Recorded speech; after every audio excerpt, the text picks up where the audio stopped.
children, welcome back to your next English class. Today I will discuss with you the chapter 16 from Robinson Crusoe, Capture of the Ship. Our present business was somehow to recover the ship, but our means who? You know, Robinson Crusoe and Friday, right? Okay. So their business was somehow to recover the ship, but the captain was at a loss what measures to take. There were still 26 hands on board who had joined the conspiracy. Thus their lives now were at the mercy of the law. Even those who had been forced into it would face the gallows as soon as they came to England or any English colony. Therefore, there would be no attacking them with so small a number. I found his suggestion very rational, and now something had to be resolved very speedily. It also occurred to me that in a little while the ship's crew, wondering what had become of their comrades of the boat, might come armed and be too strong for us. The first thing we had to do was to carry their boat to safety. So what was the first thing?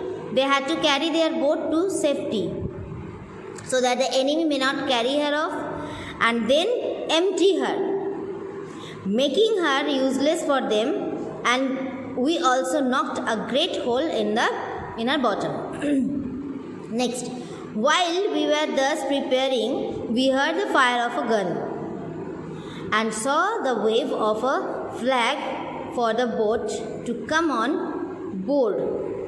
But no boat stirred. They fired several times and made other signals. They proved fruitless, and soon they found that the boat did not stir. They hoisted another boat and rowed to the shore. There were about 10 men, and all were armed. Through my telescope I saw them clearly, and the captain knew them all. He said that 3 out of the group were honest fellows and had been overpowered and made to join the mutiny. The boatswain was a chief officer among them, and altogether they might be too powerful for us. Page number 56-57. Yes. As soon as we had seen the boat coming, we had separated out prisoners and secured them effectively. 2 of them, of whom the captain was less assured, and 1 more I sent with Friday to my cave, to be left bound, but with provisions. If they behaved well, they would be given liberty.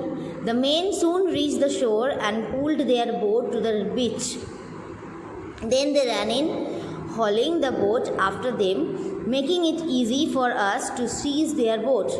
Now they ran to the other boat. It was easy to see their surprise to find her stripped of all that was in her, and a great hole in her bottom. For a while they thought, and then gave 2 or 3 loud shouts. Then they came all close in a ring and fired a volley of their small arms. Those in our cave could not hear, and those in our midst dared not answer. They seemed to return to their ship, giving up the comrades for lost. But they soon returned, leaving 3 men in the boat. They looked here and there and came quite close to our habitation. The captain thought we would attack them when they fired a second volley of shots, but it didn't happen. We waited impatiently for a long time, then saw them returning to the shore. Giving up the search, I ordered Friday and the captain's mate to go to the side where Friday had been rescued and call out loudly, so that these men would respond. Then they were to answer again. It worked.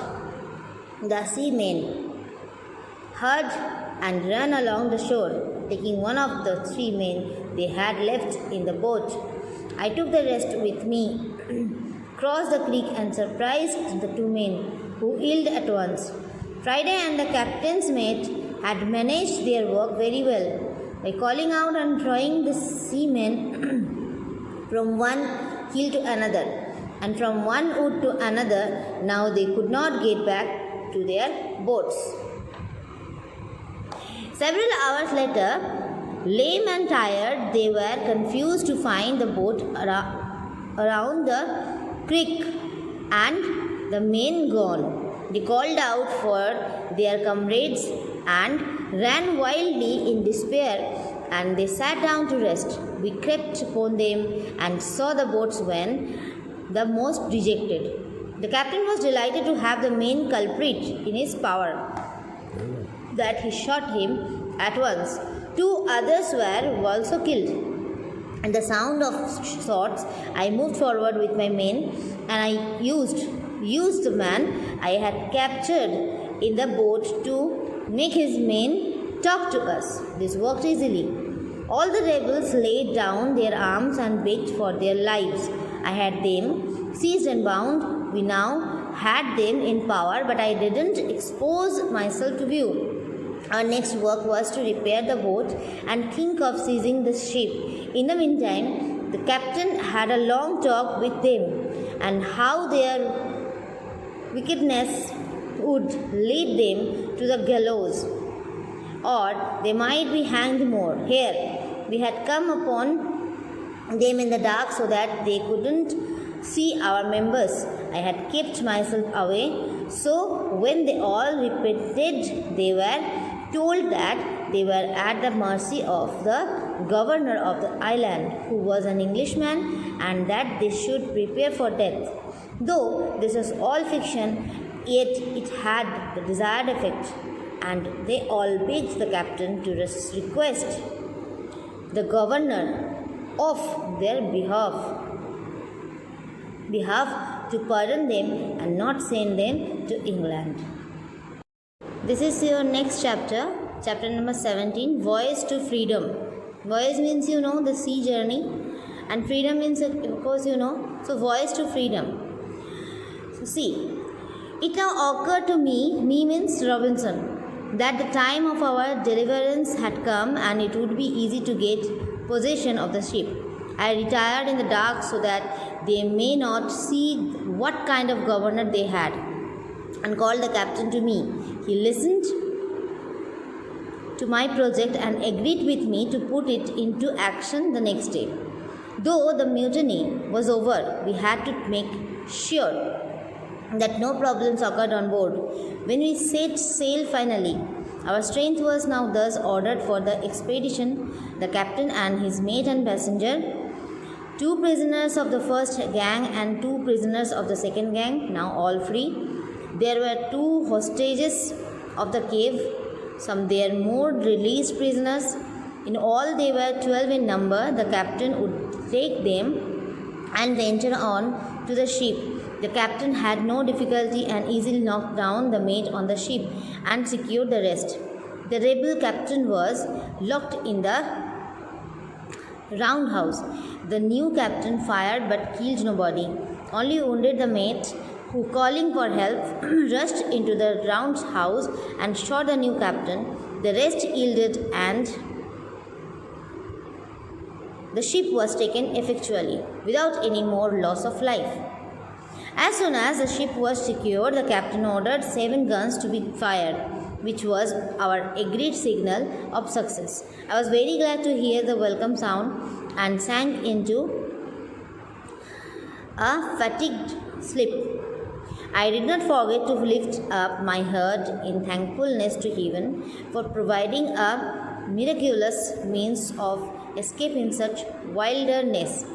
Later, dressed in my new habit, I met all of them. Along with captain, I had the men called before me and heard the full account of their villainous behavior. I laid them to know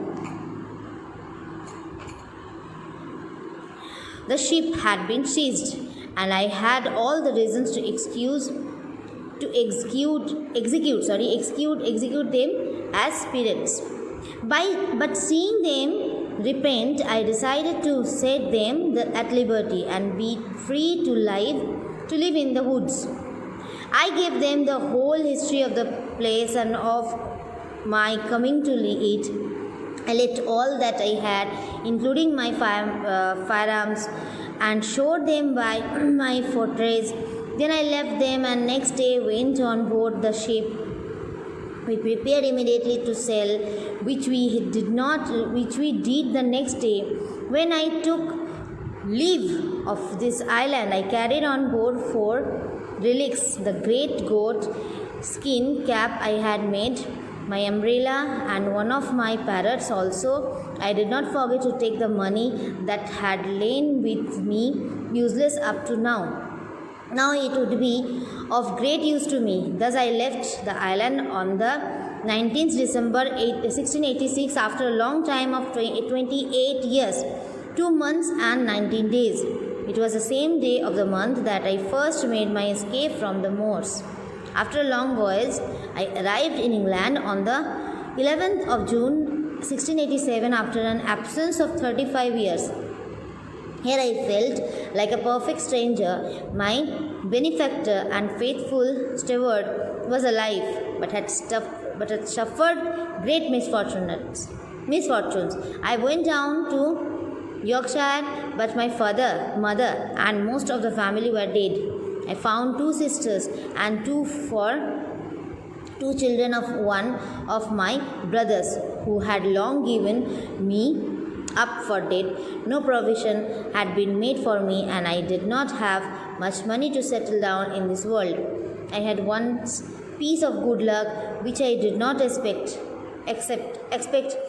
The captain of the ship whom I delivered had given me a handsome amount for saving him and these men. So I was richer by 200 pounds sterling. After making several reflections, I decided to go to Lisbon and see what information I could get about my plantation in Brazil and about my partner. So I took a ship to Lisbon, where I arrived in April with my man Friday accompanying me honestly and proving the most faithful servant upon all occasions. So here it is your chapter number 16 and 17. Okay, so please read out all the lines. If you have any problem, you can ask me in our Zoom class or in the comment box. Okay, thank you so much.